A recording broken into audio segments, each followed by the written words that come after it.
Olá, diante da Covid-19, o Grupo Oncoclínicas segue com a sua programação de conversas com especialistas em transmissão online para orientar, informar e tratar das principais preocupações dos pacientes oncológicos.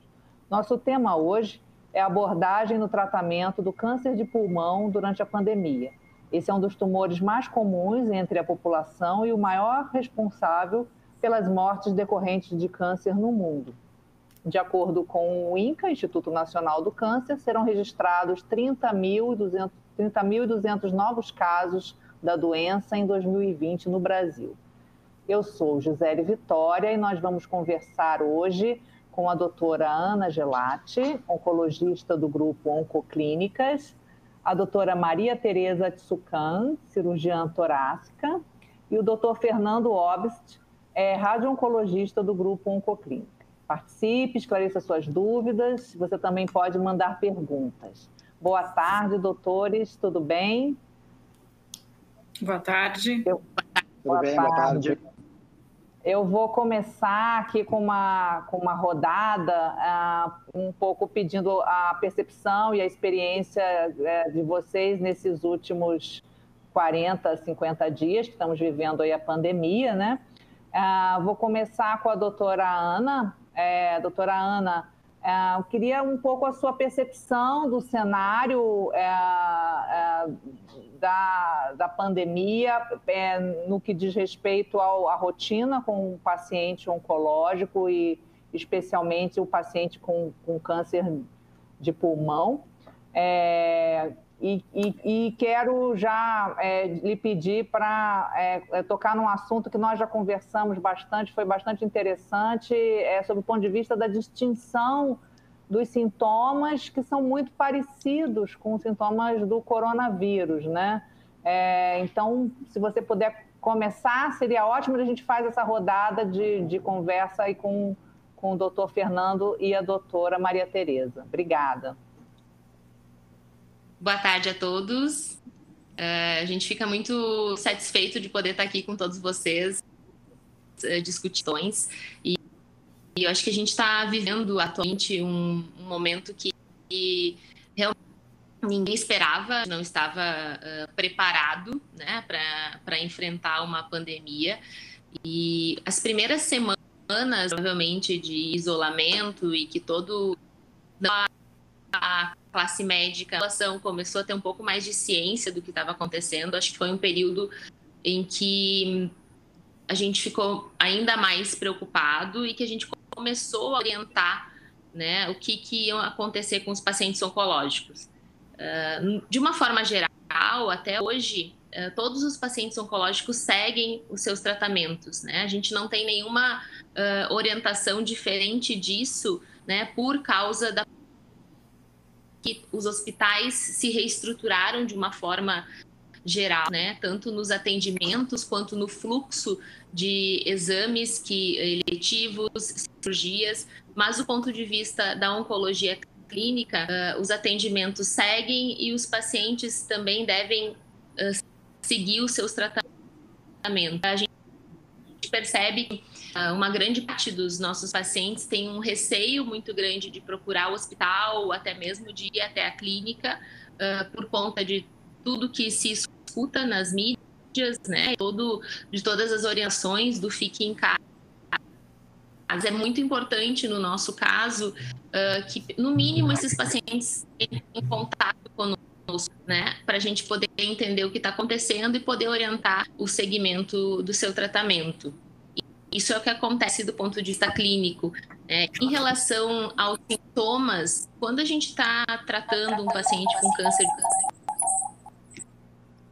muitas vezes esse paciente já tem sintomas semelhantes ao que pacientes com coronavírus podem apresentar. São pacientes que geralmente podem ter tosse, podem ter uma falta de ar, né? E são pacientes que geralmente estão mais suscetíveis a infecções do trato respiratório.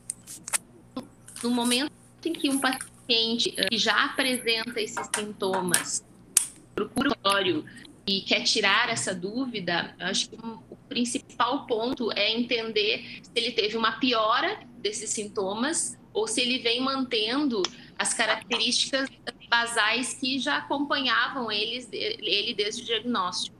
Mesmo assim, é uma situação bastante delicada para a gente poder realmente fazer esse diagnóstico diferencial. Perfeito, obrigada. Doutor Fernando, como tem sido a sua percepção, especificamente no caso aí se você puder detalhar um pouco a questão do paciente com câncer no pulmão, né? E um pouco também essa questão aí da distinção, de como distinguir os sintomas, né? Uhum. Obrigado. As palavras da Ana, agradeço a oportunidade de participar do debate. Concordo com a doutora Ana, na verdade, a percepção que se tem da pandemia, ela não pega, vamos dizer assim, ela não atinge só pacientes com câncer de pulmão, mas a todos nós, tanto profissionais da área da saúde que atendemos os pacientes, mas como também atinge diretamente aos pacientes, né? A gente vê emergências tendo pouco movimento, até mesmo de pessoas com sintomas de angina e chegando infartadas já de alguns dias por temor de irem numa emergência. Então, imagina o quanto isso repercute em termos globais de assistência à saúde. Com relação aos pacientes de câncer de pulmão, concordo com a doutora Ana, são pacientes... A primeira mensagem que se tem que lembrar é que câncer de pulmão, de uma maneira geral, mesmo pegando o menos pior dos casos, vamos dizer assim, todos nós temos que lembrar que câncer de pulmão é uma doença potencialmente letal. E isso faz com que a gente se obrigue, vamos dizer assim, na maioria destes casos, se obrigue a tratar, vamos dizer assim, e não postergar um tratamento de um paciente que tenha câncer de pulmão. Todo câncer é potencialmente letal, mas câncer de pulmão especificamente, normalmente é uma situação muito grave, que faz com que a gente não tenha uma arma do tipo hormonioterapia para câncer de próstata, como se usa, e normalmente esses pacientes devem ser tratados, ou mesmo em estágio inicial pela doutora Maria Tereza, que vai operar um paciente desses, bem como os pacientes que têm a doença mais grave, vamos dizer assim, doenças não operáveis ou não operadas ou não ressecadas, esses pacientes exigem um tratamento de pronto agora, mesmo em tempos de pandemia, de quimio e radioterapia. Então, a gente não tem muita escolha ou muita saída para os pacientes com uma doença tão potencialmente grave quanto é câncer de pulmão. Isso tem feito e obrigado a gente, então, a tratá-los independentemente do período perigoso de contágio com contaminação por coronavírus.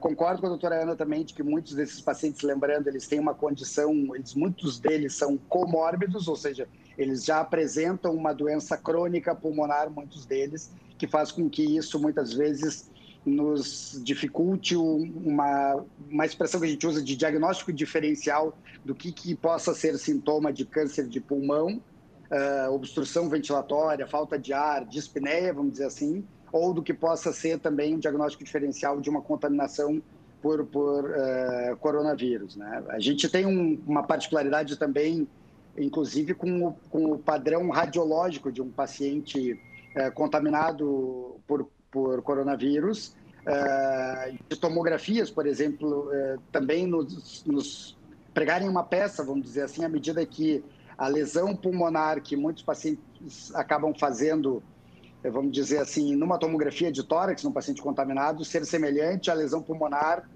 de um paciente tratado com radioterapia, por exemplo, por câncer de pulmão. O chamado padrão de vidro fosco, vamos dizer assim, é de conhecimento de todos nós, então é um comentário que eu também gostaria de trazer para debate de todos. Com relação o que tem se feito para tratar os pacientes em meio à pandemia, a gente não tem pacientes tratando nesse momento contaminados, ou pelo menos que se saiba que sejam contaminados, são aqueles cuidados que a gente vem debatendo em outras lives aqui, né, de espaçamento em todos os sentidos, espaçamento tanto físico, né, de deixar os pacientes em menor número, vindo em consultas e em tratamento com o menor número possível de acompanhantes, com espaçamento físico entre as cadeiras, com a barreira da máscara para tanto familiar quanto, hoje em dia, funcionários, quanto para paciente, e também o espaçamento de tempo, que a gente tem aumentado o intervalo de tempo entre um tratamento e outro, para que dê tempo de que ocorra a higienização completa da sala, do equipamento, dos consoles de tratamento durante essa pandemia. Me coloco à disposição para outros debates. Vamos voltar nesse assunto. Doutora Maria Tereza,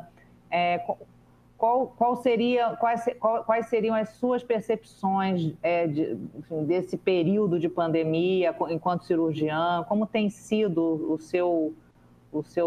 a sua rotina aí desde que começou aí a questão aí da pandemia, do isolamento e tudo? Primeiramente, obrigado pelo convite. Boa tarde, né? É sempre uma honra fazer parte de uma equipe tão destacada em cirurgia torácica, radioterapia, oncologia. A gente está acostumado a trabalhar em grupo, né? A gente está hoje separado fisicamente, mas essas discussões a gente tem frequentemente pessoalmente, né? Em relação à rotina de cirurgião torácico, acho que a Ana comentou bastante, os sintomas muitas vezes se sobrepõem, da mesma forma que paciente que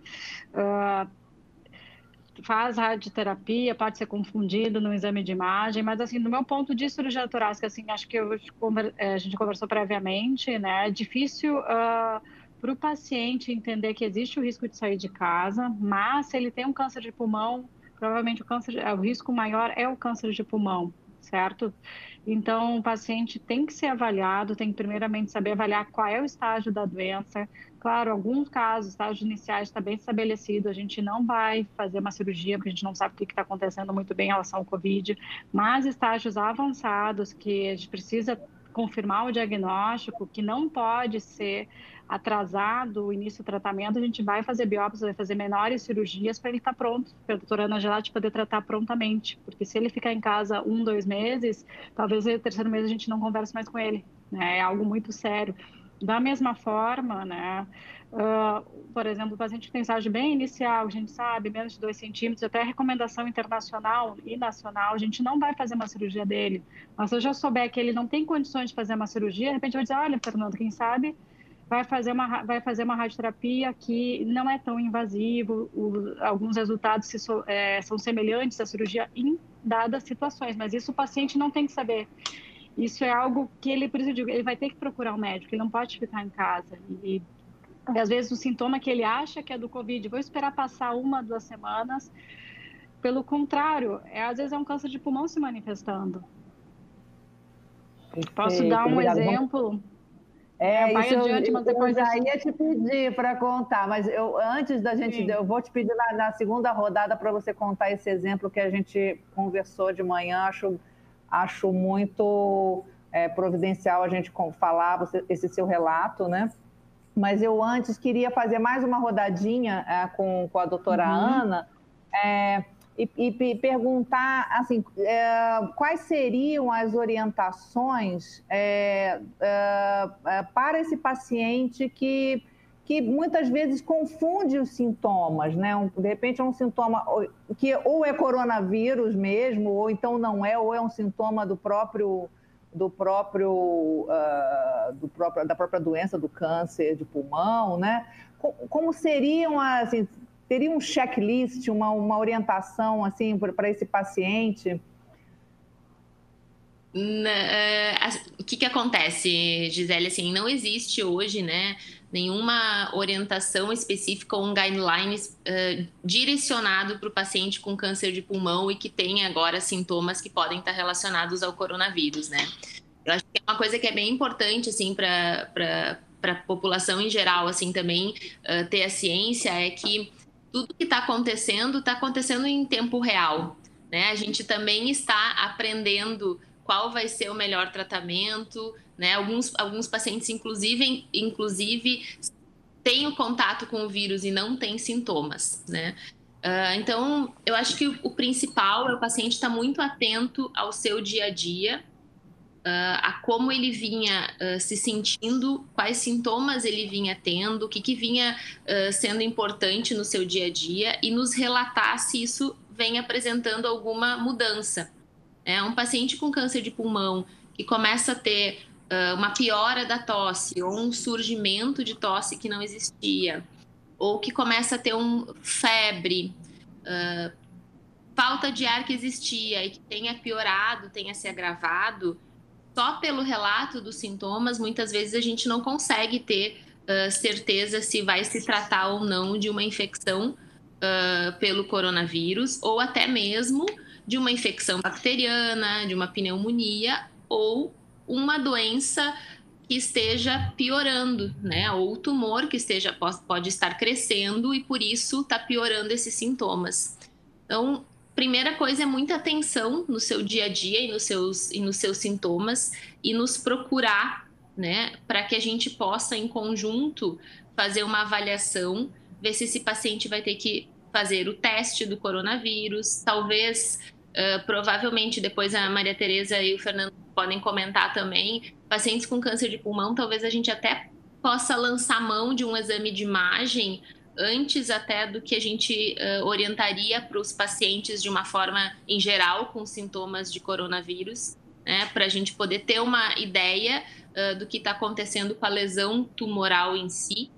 Assim como o Dr. Fernando comentou anteriormente, existem alterações secundárias à radioterapia que podem se confundir com alterações do pulmão relacionadas à infecção com o coronavírus. Então, isso vai ser uma decisão que provavelmente não vai ser isolada, a gente vai fazer em grupo, né? E a gente vai ter que avaliar provavelmente exames de sangue iniciais, né? Quais foram os sintomas que pioraram, o que esse paciente tinha de doença oncológica, de tumor, desde o início e o que está acontecendo com esse tumor agora, mas não vai ser certamente uma definição simples, né? E ele vai talvez precisar passar por alguns exames a mais, né, do que um paciente que não tivesse esse diagnóstico prévio.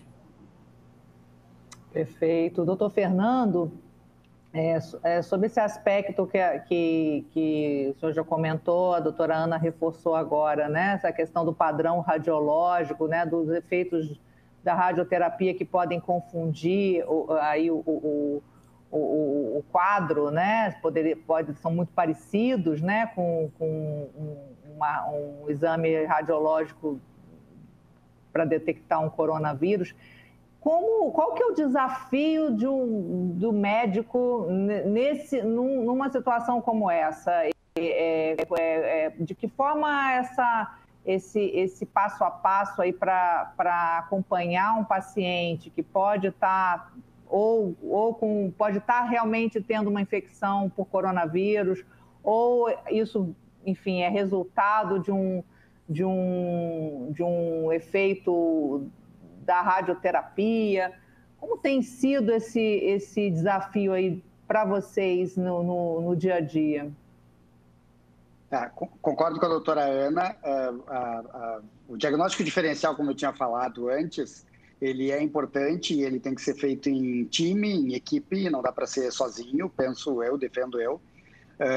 De que a mudança de padrão dos sintomas, vamos dizer assim, de que o paciente tenha, por exemplo, um paciente que convive com uma doença pulmonar obstrutiva crônica, como a gente chama, de bastante tempo, e eventualmente, e os sintomas respiratórios muitas vezes são sintomas de coronavírus, eventualmente, infecção por coronavírus, eventualmente eles têm que ser, então, diferenciados um quadro do outro. Então, se um paciente que é um paciente de obstrução crônica pulmonar, daqui a pouco ele muda esse padrão subitamente, vamos dizer assim, e ele é um paciente suspeito, ainda mais se vier acompanhado de outros comemorativos como febre e outros sintomas até de vias aéreas superiores, como se propaga as notícias de infecção por coronavírus. Então, esse seria um critério de a gente se reunir em time, cirurgião, oncologista clínica, oncologista rádio, para, vamos dizer assim, indicar até mesmo uma internação ou qualquer outras medidas intervencionistas maiores, como testagem desses pacientes, ou até mesmo, eventualmente, investir nesse paciente do ponto de vista de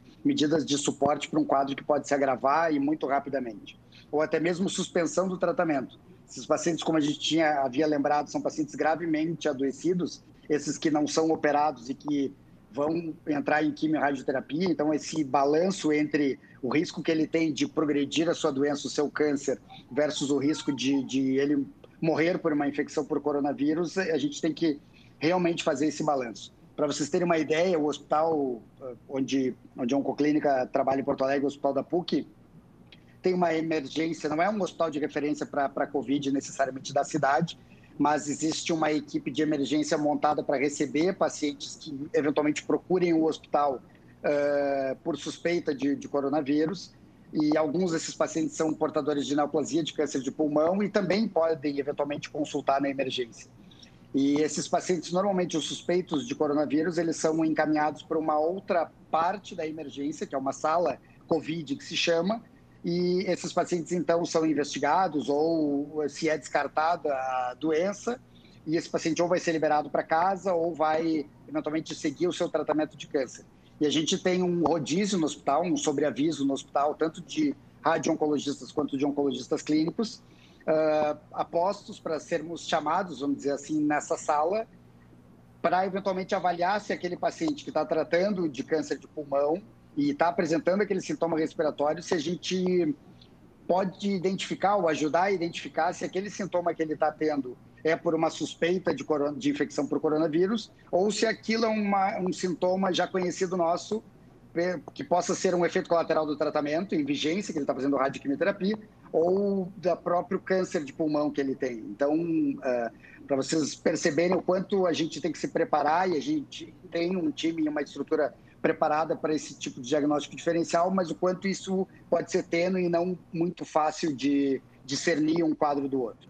Com relação só ao quadro radiológico que tu falou, tem mais de um caso na literatura descrito de pacientes, porque a gente no aparelho de radioterapia, a gente tem um tomógrafo acoplado e já tem descrito, tanto no país quanto fora do país, no Rio de Janeiro, e tem um caso também que eu vi reportado na literatura de Nova York, em que o paciente rodou a tomografia no aparelho de radioterapia para verificar posicionamento, ou seja, nem é um exame feito para avaliar já o câncer durante o tratamento, porque é muito precoce, muito prematuro avaliar nesse momento, mas existe descrito na literatura mais de um caso em que se fez o exame para verificação de posição e tu vê aquele padrão de coronavírus vidro fosco já durante o tratamento, que é muito precoce para esse efeito tão agudo assim durante a radioterapia. Normalmente esse é um efeito tardio após algumas semanas ou meses depois da radioterapia.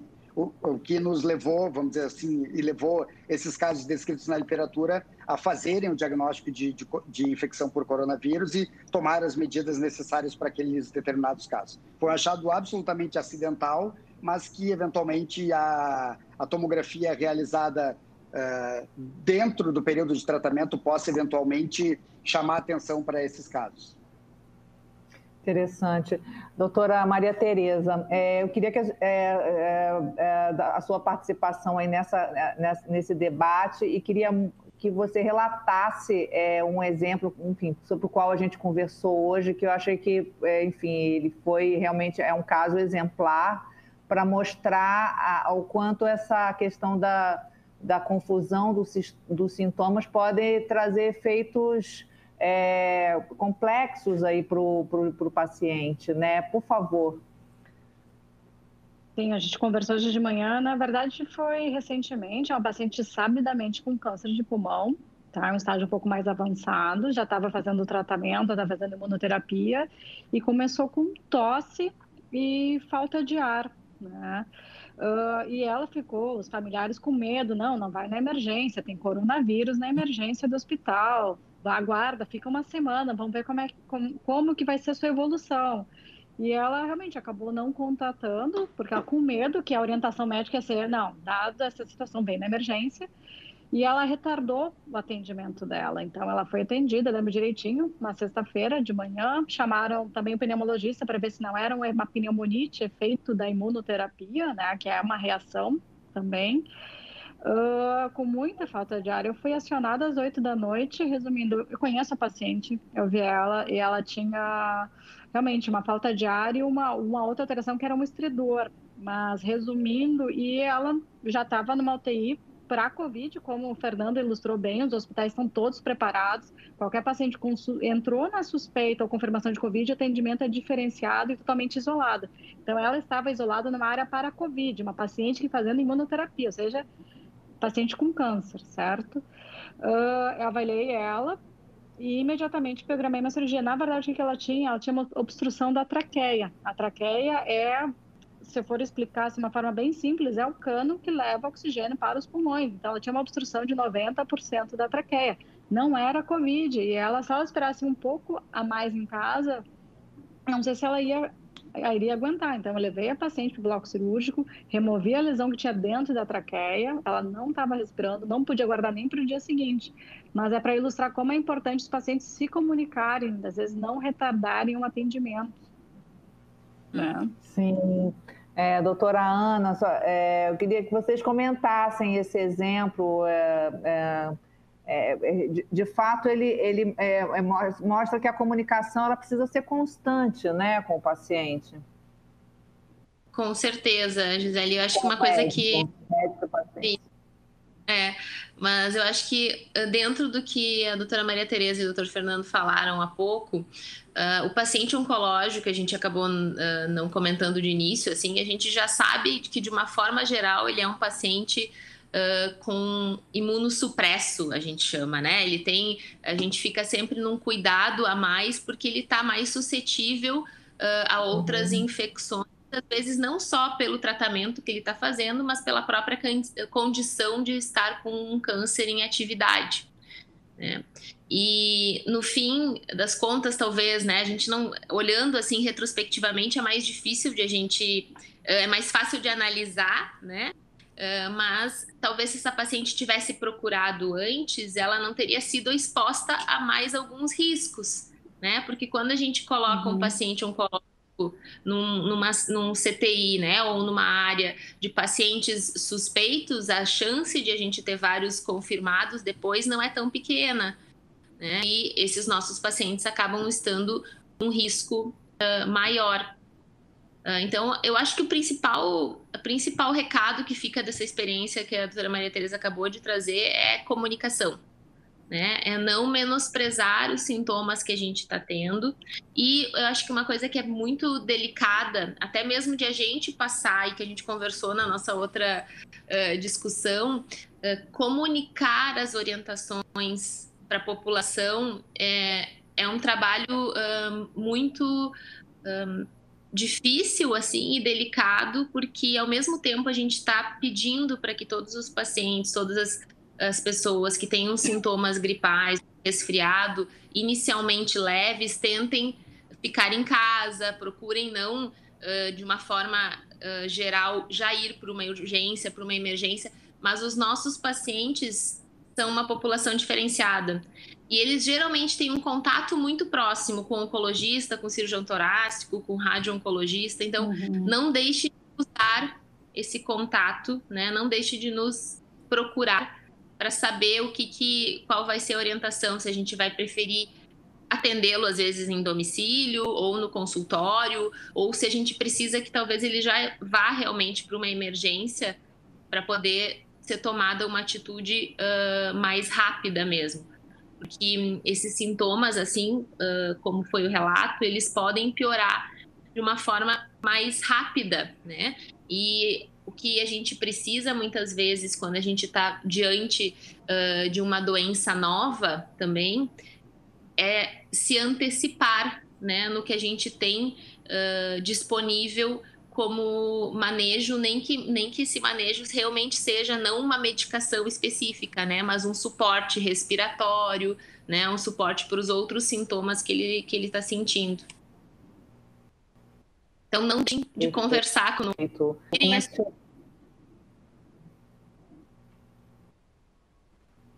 Estou aqui para mim.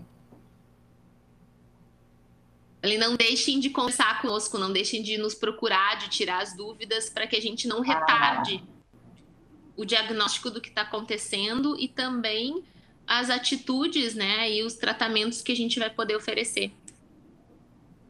Perfeito, obrigada. Doutor Fernando, como é que o senhor consideraria esse exemplo e, enfim, esse ponto aí que a gente está tratando sobre a questão da comunicação? A radioterapia tem uma particularidade como tratamento, de ser um tratamento de curso contínuo. Em décadas se trata radioterapia com doses que se chamam fracionadas. Então, os tratamentos costumam acontecer durante semanas, pelo menos 3 semanas, em algumas situações, até 6 semanas. Isso corresponde a 30 aplicações normalmente, em média, assim.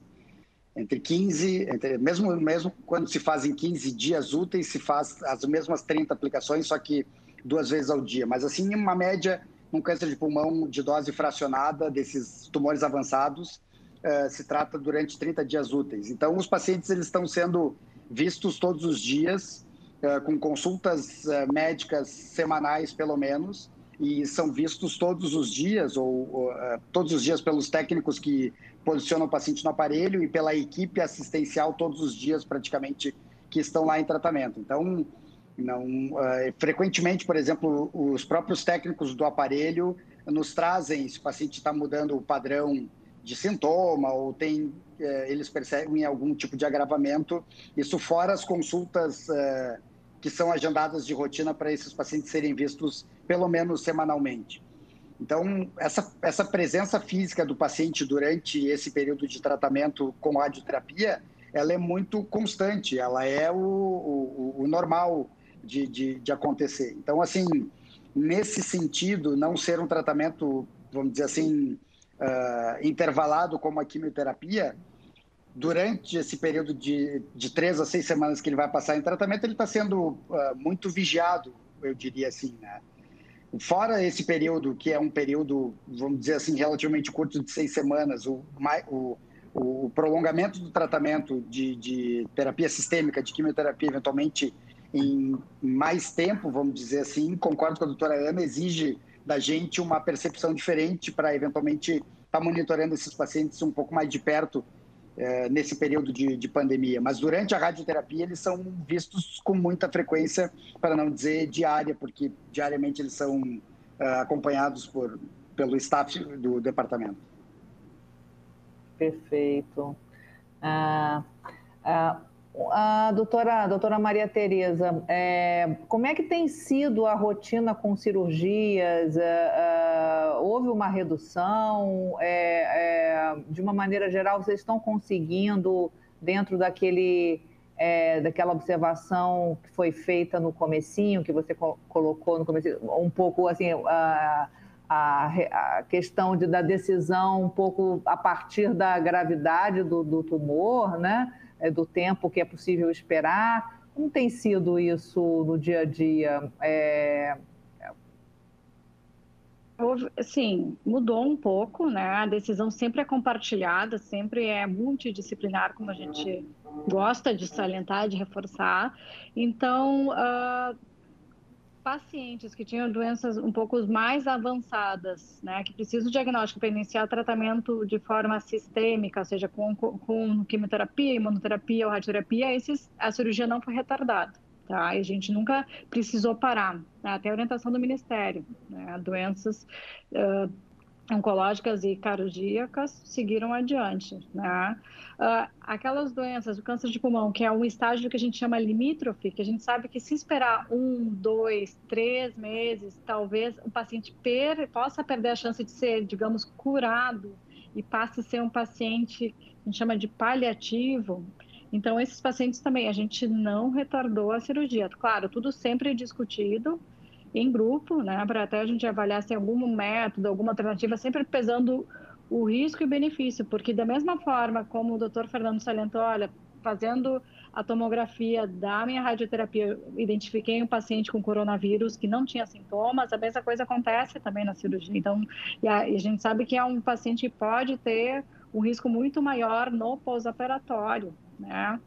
Então, a gente pesa bem. Então, pacientes com doença avançada, que precisam de diagnóstico, foram operados. Pacientes que têm uma doença limítrofe, que podem evoluir, também estão sendo operados. Agora, doenças iniciais, que a gente sabe que conhece melhor o comportamento e pode aguardar, de novo, discutido em grupo, a gente está postergando, explicando para o paciente também. E ele está sendo feito um acompanhamento radiológico mais precoce, exatamente como a doutora Ana Gelati já tinha mencionado. Algumas decisões a gente tem antecipado de repetir a imagem, realmente até para justamente ver acompanhamento. Olha, cresceu em 1 mês, Normalmente a gente não faria uma tomografia em 1 mês, faria em 2, 3 meses, né? Então, justamente para não perder o momento certo de oferecer o melhor tratamento. Porque como a gente não vai salientar, o câncer de pulmão, ele, dentro dos tumores, é o que tem maior letalidade, no sentido, é o que mais mata no Brasil, somando homens e mulheres, para ter a importância, mais que a mama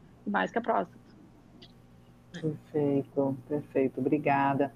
Olha, eu queria tocar agora na questão, assim, falamos um pouco da prevenção, mas o diagnóstico, uma vez diagnosticado com Covid, como a conduta com esse paciente com câncer de pulmão? Eu tenho aqui também, para fixar esse ponto, uma pergunta do Alfredo Lima, que acabou de nos fazer, assim, no caso exatamente isso, se o paciente tiver Covid, for identificado, for testado Covid positivo, o tratamento,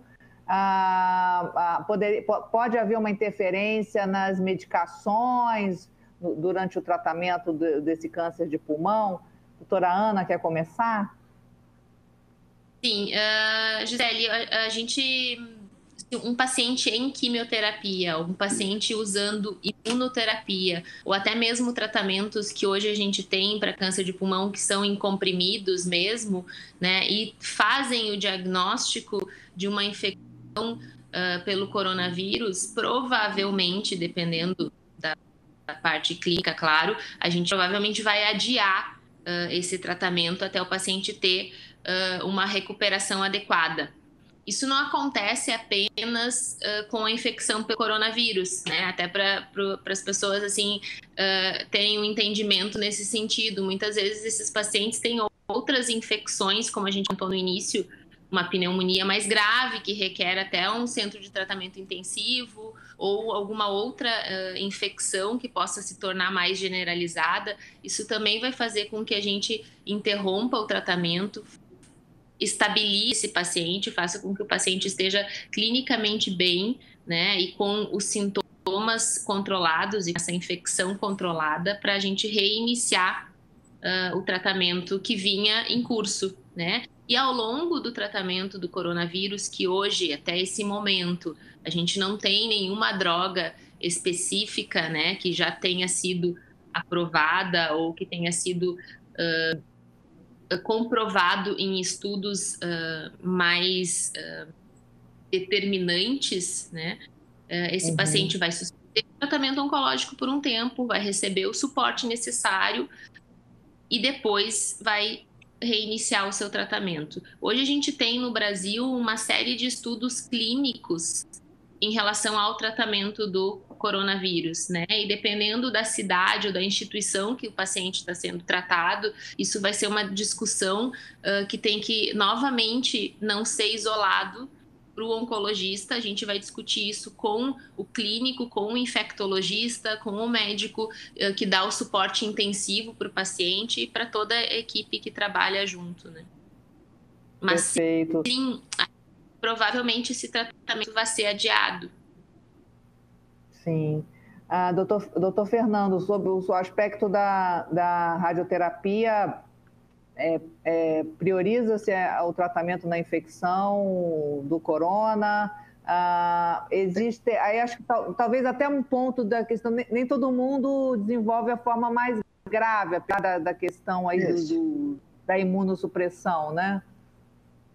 Isso. A gente está falando de cenários muito graves, né? Concordo com a doutora Ana, se um paciente tiver uma evolução muito desfavorável de uma infecção por coronavírus, esse paciente a gente tem que se preocupar em fazer esse paciente sobreviver à infecção e contaminação, né? Pega um idoso imunossuprimido por quimioterapia ou pela idade e ainda com uma infecção por coronavírus, esse paciente a gente tem que lutar por ele para ele sobreviver a esse quadro e depois voltar a tratar o seu câncer, como a gente vem comentando aqui, potencialmente letal, porém ele tem uma situação mais ameaçadora da vida nesse momento. A radioterapia sozinha, vamos dizer assim, ela não repercute tecnicamente em imunidade, ou seja, o paciente pode, com sintomas leves, suspeitos, um paciente não testado, mas com infecção de via aérea superior, em que a gente pense que ele tem um quadro grave, e que a gente possa ajudá-lo a sair de um quadro obstrutivo pulmonar, pode eventualmente a gente se adaptar o departamento ao tratamento dele no final do dia, após o tratamento de outros pacientes, com um espaçamento maior para ele ser tratado. Paciente, por exemplo, com uma obstrução, é um dos únicos quadros agudos em radioterapia, de emergência em radioterapia, um quadro que a gente chama de obstrução de veia cava superior. Eventualmente, esse paciente, eu não pararia o tratamento à medida que eu possa ajudá-lo. Mas, claro, não um quadro respiratório grave por coronavírus, mas sim em quadros em que a gente pense que a causa da angústia respiratória dele seja particularmente obstrução pulmonar ou brônquica pelo tumor. É possível visualizar isso, a radioterapia continuando nesse contexto, proteção para funcionários, proteção para paciente, proteção para todos que o cercam, mas os departamentos são preparados do Grupo Oncoclínicas para atender esse eventual paciente em que vá se ponderar não suspender o tratamento dele. Mas eu também pensaria em grupo, pensaria em time, porque esse paciente se beneficia de quimio e radioterapia concomitante, eventualmente, se a quimioterapia para, vamos dizer assim, por questão de uma infecção grave por coronavírus, eu também suspenderia a radioterapia. Salvo nessa situação muito crítica, assim, uma obstrução, em que a gente pense que é benéfico para esse paciente essa tentativa heróica de tirar ele desse quadro e seguir fazendo a radioterapia, mas tomando todas as medidas de cuidado necessárias para o departamento e para o paciente. Perfeito, obrigada. Doutora Maria Tereza, no campo da cirurgia, como fica essa questão, assim, identificação do COVID positivo, tanto no pré-operatório, pós-operatório, como tem sido essa vivência? Então, Gisele, na verdade, a recomendação é não fazer cirurgia em paciente que tenha o teste positivo para coronavírus. Tá, então, até ele ter mesmo que desenvolva a forma mais branda, ele tem que ter um PCR negativo. PCR, ou enfim, qualquer exame que comprove que não tem uma doença ativa, não tem vírus circulante. Por qual motivo, né? Tá todo mundo usando máscara, então a contaminação é pela via aérea, ou seja, aerossol, e a cirurgia do tórax está ligada intimamente com isso. Então, o grau de contaminação é muito alto. E a gente sabe também que no pós-operatório o coronavírus é um fator extremamente agravante. Isso não aconteceu aqui ainda, mas a gente tem relatos de colegas da Itália, da própria China, que pacientes que não eram totalmente assintomáticos foram para a cirurgia, fizeram complicações graves, porque é uma doença infecciosa, e depois se soube que era um coronavírus positivo, ou seja, Covid positivo. Né? Então, a gente sabe que a evolução deles é pior, o risco é maior. Vale a pena retardar, esperar ele sair do quadro, tanto agudo, e também não tem nenhuma... e comprovar que não tem vírus circulante. Aí depois, sim, se faz a cirurgia. Além de que, se não está expondo toda a equipe que cuida do paciente também, né? Se faz em vigência de... Verdade, vamos falar disso melhor na próxima rodada, que é sobre os profissionais de saúde, né? Eu tenho aqui uma pergunta, na verdade, a pergunta a gente já tem falado sobre, acho que mal ou bem já foi respondida, mas eu quero trazer aqui a pergunta do Volney Clock. Ele pergunta qual é o impacto na identificação e no tratamento cirúrgico ou sistêmico dos pacientes com câncer de pulmão nesse período. É um pouco o que a gente está falando, né? Mas, assim, um pouco para responder o Volney, ia pedir para a doutora Ana como que a gente... Até a questão do impacto na identificação, um pouco... poderíamos até começar uma discussão sobre testagem, né? Assim... que a senhora diria? Eu não sei se o Volney quis dizer impacto na identificação do coronavírus ou no impacto na identificação de um paciente com sintomas de câncer de pulmão. Mas eu acho que duas coisas se aplicam, né? A gente até há um tempo atrás, a gente não tinha realmente testes o suficiente para todos os pacientes com sintomas, né? E aí a gente volta de novo, a nossa população é uma população especial, então é uma população de risco, teoricamente é uma população que deveria ser testada, né, para o coronavírus. E eu acho que o impacto do que está acontecendo no paciente com câncer de pulmão é esse nosso desafio de diferenciar o que está relacionado com o câncer e com a possível infecção com coronavírus. Acho que para a equipe médica esse é um dos maiores desafios, a gente conseguir separar as duas coisas. Provavelmente vão ter situações em que a gente não vai conseguir inicialmente bater o martelo, né, de dizer é só o câncer que está dando sintomas até a gente ter o resultado desse teste. E eu acho que, na realidade, assim, é um resumo mais ou menos do que a gente comentou durante a discussão aqui. O paciente é um paciente de maior risco, porque, no geral, é um paciente que é imunossupresso, né? Então, ele teria um risco maior. É um paciente que tem sintomas muito semelhantes aos sintomas do coronavírus, né? E, ao mesmo tempo, é um paciente em que a gente não pode deixar de tratar na maioria das situações, porque a gente está falando de um diagnóstico grave, né? E que requer tratamento o quanto antes na maioria das situações, né? Não sei se Fernando Maria tem algum... Eu queria até passar para o doutor Fernando, mas pedir, pensando aqui também sobre como que o impacto, um eventual positivo de Covid para um caso de câncer de pulmão, isso de alguma forma impacta a evolução da doença em si? Já existem alguns relatos nacionais sobre isso? Assim, não tem.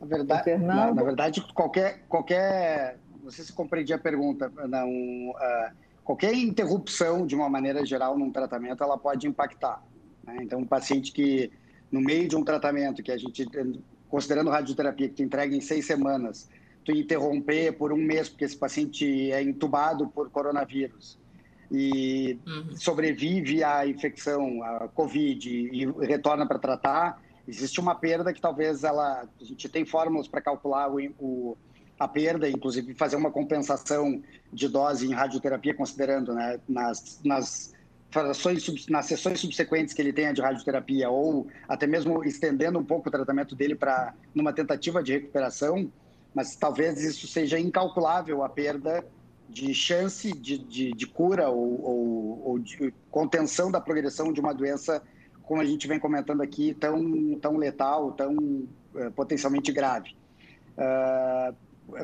Portanto, a meu ver, qualquer interrupção por um agravamento de um quadro incomum de Covid, vamos dizer assim, num paciente que já é gravemente doente, já é comórbido na maioria e muitas vezes, né? Pacientes que têm já outra condição pulmonar não favorável, acredito que possa haver um prejuízo, sim, né? Quanto maior o número de paradas, ou quanto maior o tempo de parada ou suspensão de um tratamento, mais parcela da chance de ele se tratar ou conter a progressão da doença acaba acontecendo. Tá, perfeito. Doutora Maria Tereza, como seria esse impacto um pouco atrasar uma cirurgia por conta de um Covid positivo? Como isso... Gisele, é complicado, né? É complicado porque, assim, justamente, como o Fernando sempre fala, o doutor Fernando acabou de falar, é a doença potencialmente grave. Por que ele fala potencialmente grave? Porque se a gente consegue iniciar o tratamento em estágios mais iniciais, a gente tem uma bela de uma sobrevivência, ou seja, o paciente consegue viver vários anos, a gente fica bem mais tranquilo, tá? Então, atrasar o tratamento em situações, alguns estágios, que a gente classifica a doença por estágios, né? Estágio inicial, uma que é uma zona cinza, que digamos é intermediário, né? E estágio avançado. Então, a gente atrasar o tratamento para estágios intermediários é muito grave. A gente pode tirar, às vezes, o paciente do tratamento cirúrgico e a doença já ter, digamos, se espalhado pelo corpo. Então, é complicado. Mas eu acho que se eu entendi também a pergunta em relação, olha, eu estou tratando câncer de pulmão, eu tive Covid, isso vai atrapalhar adiante não só a interrupção do tratamento, a gente não sabe qual é a sequela no pulmão ainda do Covid, a gente não sabe se isso vai afetar a capacidade pulmonar da pessoa, se isso vai ser uma sequela ou se é alguma coisa transitória, que nem a gente tem gripe, tem pneumonia, se recuperou da pneumonia e depois vida normal. Isso é muito cedo, mesmo segundo os relatos que aconteceram em janeiro, a gente não tem essa resposta ainda. Perfeito, perfeito.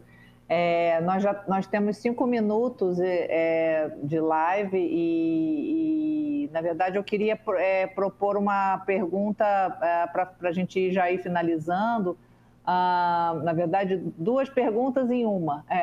A primeira seria o aprendizado que essa pandemia está trazendo para a medicina e para a oncologia, quais são as lições. Aí temos aí a telemedicina avançando e sendo útil, né, em um monte de aspectos, e ao mesmo tempo a segunda parte da pergunta seria uma mensagem ao paciente que, enfim, vive como todos nós momentos aí de angústia durante essa pandemia, de que maneira manter a serenidade nesse momento. Eu queria passar a palavra para a doutora Ana primeiro. Eu acredito, Gisele, que assim, isso certamente a gente não volta provavelmente a ser a mesma população e ter assim completamente os mesmos hábitos e talvez a mesma perspectiva da vida que a gente tinha antes disso, tá? Eu realmente acho que a gente vai ter inúmeros aprendizados com tudo isso. Focando especificamente na parte médica, eu acho que talvez eu seja um pouco suspeita para falar, porque eu trabalho diretamente com pesquisa clínica, mas uma coisa que me deixou muito satisfeita é que talvez tenha sido uma das primeiras vezes em que falou tão abertamente, em que a população teve tanto interesse em saber como que a gente vai descobrir uma medicação nova, como que essa medicação nova vai ser aprovada, o que a gente precisa fazer para entender que essa medicação realmente funciona, que ela é segura, né? E isso está relacionado diretamente até com o desenvolvimento de vacinas, né? Então, eu acho que esse foi uma discussão que já se teve em outros momentos, mas talvez agora tenha sido muito mais difundida para a população em geral, assim. O entendimento de como essa parte que é um pouco mais científica se desenvolve, né? Não é... A gente gostaria muito de ter respostas de um dia para o outro, mas a gente está falando realmente de uma coisa nova e que a gente está aprendendo em tempo real com todo o mundo, né? Não somos só nós. E eu acho que a gente valoriza mais, né, quando a gente entende o processo e como as coisas realmente funcionam. E acho que a telemedicina é um ganho, sim. A gente não sabe como isso vai se manter depois dessa fase de pandemia. Eu acho que tem alguns detalhes que precisam ser melhor administrados, né? E que eu acho que foi um ponto muito positivo que nesse momento ela foi realmente autorizada para que a gente facilite o contato com o paciente, receituário, reduza a movimentação, né, e a mobilidade de pessoas que talvez não precisassem de casa com a telemedicina.